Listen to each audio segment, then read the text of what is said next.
नमस्कार, मेरी चैनल में आप सभी लोगों का स्वागत है। दोस्तों Monday bank Nifty sorry mid cap Nifty कहाँ कामकाज कर सकती है, हम ये एनालिसिस में समझेंगे। आज मिड कैप का वीडियो मैं बना रहा हूँ, बहुत दिनों बाद समय मिल रहा है, तो मैं मिड कैप का भी एनालिसिस आपको यहाँ पे दे रहा हूँ। तो ये मिड कैप का हमने 15 मिनट का चार्ट यहाँ पे ओपन करके रखा है। तो मिड कैप निफ्टी है ना, मेरे को Nifty compare to Nifty and bank Nifty उससे थोड़ा सा वीक लग रहा है, थोड़ा ज़्यादा वीक लग रहा है, बहुत वीक लग रहा है।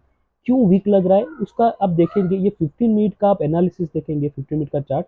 तो निफ्टी बैंक निफ्टी में ये जो पॉइंट था, तो मार्केट उस पॉइंट के ऊपर क्लोजिंग दिया है।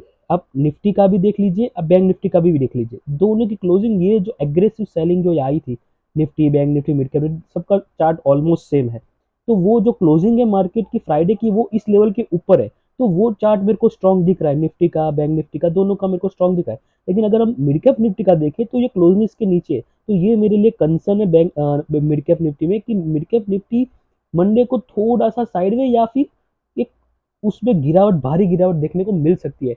वो देखना रहेगा कि अगर मिड कैप, क्योंकि जिस इंडेक्स की एक्सपायरी होती है ना, ये चीज आप हमेशा याद रखना, जिस इंडेक्स की एक्सपायरी होती है वो डोमिनेटिंग होता है, मतलब वो दूसरे इंडेक्स पे भारी पड़ता है, निफ्टी पे बैंक निफ्टी पे। तो मिड कैप का चार्ट है वीक, ठीक है ना। तो मिड कैप का चार्ट वीक है, तो वो कहीं निफ्टी या बैंक निफ्टी को उसकी तरह वीक बना के नीचे ना ले आए। तो ये मेरा सबसे बड़ा कंसर्न है, क्योंकि उसकी मंडे की मंथली एक्सपायरी है, वीकली मंथली जो भी बोल दे, लास्ट अभी वही monthly expiry mid cap Nifty की मंडे है। तो वो डोमिनेटिंग इंडेक्स इन दोनों को वीक कर देगा, तो मार्केट में एक जबरदस्त वॉलेटिलिटी क्रिएट कर सकता है। तो मिड कैप निफ्टी का अगर आप, मैं तो आपका यही सजेशन है कि मिड कैप निफ्टी के ट्रेड से कल आप अलग रहिए, मिड कैप निफ्टी को मत टच कीजिए मंडे को। क्यों? क्योंकि ये मैंने जो इसका रीजन बताया कि बहुत ही वॉलेटाइल मार्केट बनने वाला है। अभी एक बार वनडे के चार्ट के ऊपर जाके मैं आपको दिखा दूंगा क्यों ऐसा है। और यहाँ पे बैंक निफ्टी का मैं आपको चार्ट देखो, जो मैंने आपको ये पॉइंट दिखाया यहाँ पे, कि जैसे कि निफ्टी बैंक निफ्टी में ये वाले पॉइंट के ऊपर मार्केट ने क्लोजिंग दी है, मिड कैप में या नीचे दिए। तो यहाँ पे आप देखेंगे मिड कैप बैंक निफ्टी का चार्ट देखिए, तो बैंक निफ्टी का भी देखिए यहाँ पे, ये देखिए ये वाला जो पॉइंट था, ये वाला एग्रेसिव पॉइंट, तो क्लोजिंग यहाँ पे उसके ऊपर दिया, इसके ऊपर है। तो ये उसको ऊपर जाने में कोई दिक्कत नहीं आएगी। लेकिन अगर आप मिड कैप का देखेंगे, यहाँ पे मिड कैप का देखेंगे, तो मिड कैप के केस में वो पूरा अलग सिनारियो है। मिड कैप में यहाँ पे क्लोजिंग नीचे दी है, तो उसको ऊपर जाने में दिक्कत आ सकती है, क्योंकि यहाँ पे बियर्स ताड़ के बैठे होंगे, मतलब आंख लगा के बैठे होंगे कि जैसे मार्केट यहाँ पे ओपन होगी तुरंत उसको नीचे खींच लेंगे, क्योंकि यहाँ पे बियर्स बहुत ही स्ट्रांगली यहाँ पे बैठे हुए हैं। तो वो मार्केट को ऊपर जाने नहीं देंगे। तो हम एक बार वनडे के चार्ट के ऊपर भी थोड़ा सा एनालिसिस कर देते हैं, फिर 5 मिनट या 15 मिनट के चार्ट के ऊपर वापस आके हमारी मंडे के लिए स्ट्रैटेजी डिस्कस कर लेंगे। तो मिड कैप का मैंने आपको एक व्यू बता दिया कि मिड कैप का सिनेरियो क्या होने वाला है मंडे। अगर by chance mid cap flat open हो जाता है, सबसे बड़ी चीज़ यहाँ पे एक देखेंगे मिड कैप में, जैसे बैंक निफ्टी में देखा था, मार्केट नीचे आया, फिर ऊपर गया, फिर नीचे आया, फिर नीचे आया, और फिर ये ऊपर, ये जो डब्ल्यू जैसा बना था, तो ये डब्ल्यू की नेक लाइन के ऊपर क्लोजिंग दिया। यहाँ पे क्या है, डब्ल्यू के नेक लाइन के नीचे क्लोजिंग दिया है। तो ये एक नेक लाइन सबसे पहले स्ट्रॉन्ग रेजिस्टेंस बन जाएगा। ये लगभग लगभग 52,320 समथिंग का वो हाई है नेकलाइन का, और मार्केट ने हाई लगा के 52,329 का हाई लगा के, सॉरी 12,320, 12,329 का हाई लगा के क्लोजिंग 12,300 के आसपास दिया है, मतलब इस लाइन नेकलाइन के नीचे क्लोजिंग दिया है। तो यहाँ पे ये सबसे बड़ा जो कंसर्न बता रहा था, वो यही कंसर्न है।